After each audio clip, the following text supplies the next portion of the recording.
Asesir difrod dan y dŵr, ar ôl I storm dara adael ei ôl. Gyda rhannau o porthladd Caergybi wedi torri, does dim modd I unrhyw longau docio yma, sydd wedi creu lot o broblemau teithio a chludo nwyddau.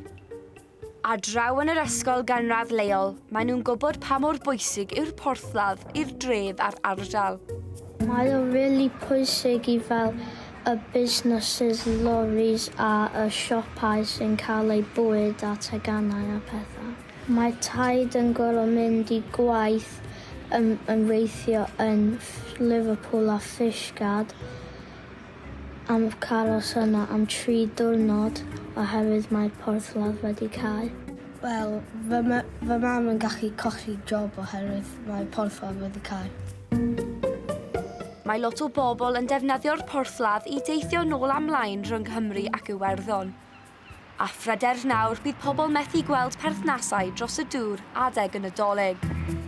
Wel, mae mam yn gweithio yn y office ac mae angen cael phone calls bob dydd ac mae byth efo amser I neb ac mae lot o pobl yn blin oherwydd mae nhw'n stranded yn island Tandyffin.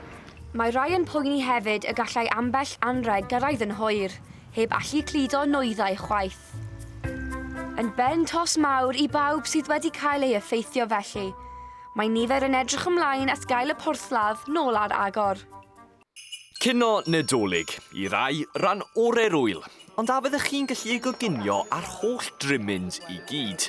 Wel, mae'r criw yma yn Sir Gar wedi bod yn paratoi Cino Nadolig I bobl leol, gyda help prosiect newydd Cigyn y Bobl, sy'n dysgu pobl ifanc I goginio.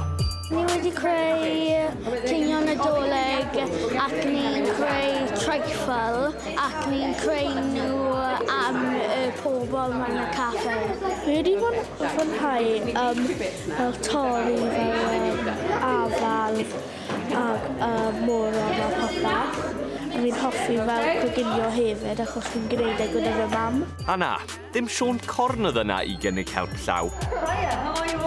Ond nid llai na'r Prif Weinidog.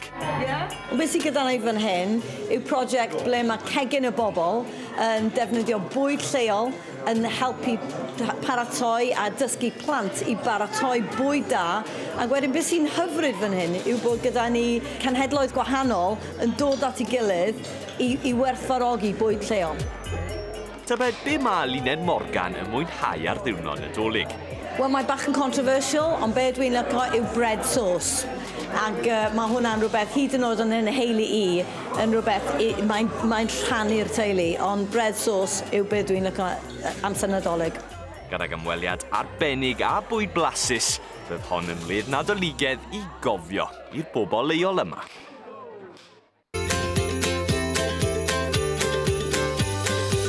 Sara ydw I a dwi'n byw yn Fideos. Mae'n Cystadleuaeth goleuo'r tŷ gorau yn y pentre.